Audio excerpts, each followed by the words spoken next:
అమెరికాలో చిందరవందరగున్న మీ ఇంటికి handyman, cleaning, plumbing services కోసం కాంటాక్ట్ ఇన్స్టా సర్వీస్. యుఎస్ లో ఎక్కడైనా ఎప్పుడైనా for instant bookings visit instaservice.com. ప్రపంచవ్యాప్తంగా ఆర్థిక అనిశ్చితి నెలకొంటున్న నేపథ్యంలో అమెరికా గుడ్ న్యూస్ చెప్పింది. అమెరికా ఫెడరల్ రిజర్వ్ తీసుకున్న వడ్డీ రేట్ల తగ్గింపు నిర్ణయం ప్రపంచ ఆర్థిక మార్కెట్లకు శుభ సూచికంగా మారింది. తాజాగా జరిగిన ఫెడరల్ ఓపెన్ మార్కెట్ కమిటీ భేటీల్లో వడ్డీ రేట్లను 25 బేసిస్ పాయింట్లు అంటే 0.25% తగ్గించారు. అమెరికాలో జరిగిన ఫెడరల్ ఓపెన్ మార్కెట్ కమిటీ భేటీ అనంతరం వడ్డీ రేట్లు తగ్గించింది. 25 బేసిస్ పాయింట్లు తగ్గించి ఆర్థిక స్థిరత్వం దిశగా నిర్ణయం తీసుకుంది. దీంతో ప్రస్తుత వడ్డీ రేట్లు 4 నుంచి 4.25% మధ్యకు చేరాయి. ఈ ఏడాదిలో ఇది మొదటి వడ్డీ కోత. గతేడాది డిసెంబర్ తర్వాత మొదటిసారి ఇలాంటి చర్య తీసుకున్నారు. మందగిస్తున్న కార్మిక మార్కెట్కు మద్దతివ్వటం, ఆర్థిక వ్యవస్థను బలోపేతం చేయటం కోసం ఈ నిర్ణయం తీసుకున్నామని ఫెడ్ చైర్మన్ జెరోమ్ పావెల్ తెలిపారు. ఈ సంవత్సరం మరో 2 సార్లు 0.25% చొప్పున వడ్డీ తగ్గించే అవకాశం ఉందని కూడా సూచించారు.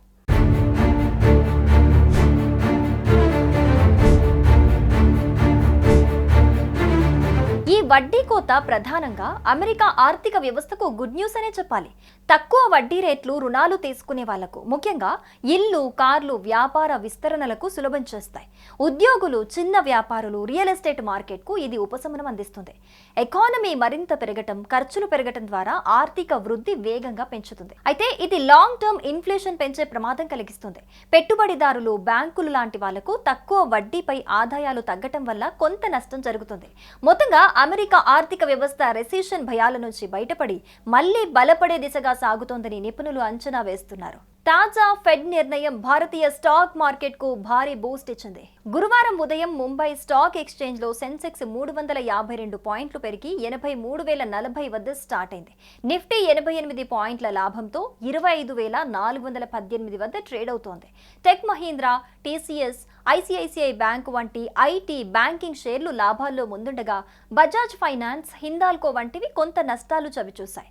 ఫెడ్ కోత వల్ల విదేశీ పెట్టుబడులు మళ్లీ భారత మార్కెట్లోకి వచ్చే అవకాశం పెరిగింది.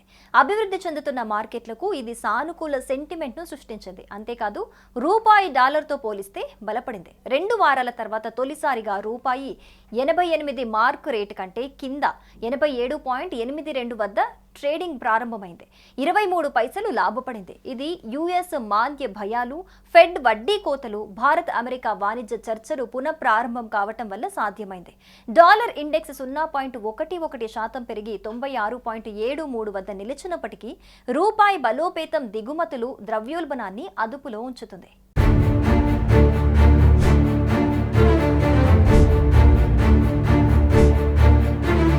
తాజా ఫెడ్ వడ్డీ రేట్ల తగ్గింపు నిర్ణయం మొత్తంగా పెట్టుబడిదారులు, షేర్ మార్కెట్లో పాల్గొనేవారు, రుణాలు తీసుకునే వ్యాపారులకు భారీ లాభం తీసుకురానుందని నిపుణులు అంచనా వేస్తున్నారు.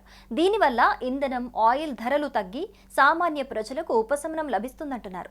అయితే డాలర్లో ఆదాయాలు ఉన్నవారు, ఎగుమతి ఆధారిత వ్యాపారాలకు కొంత నష్టం ఏర్పడొచ్చు.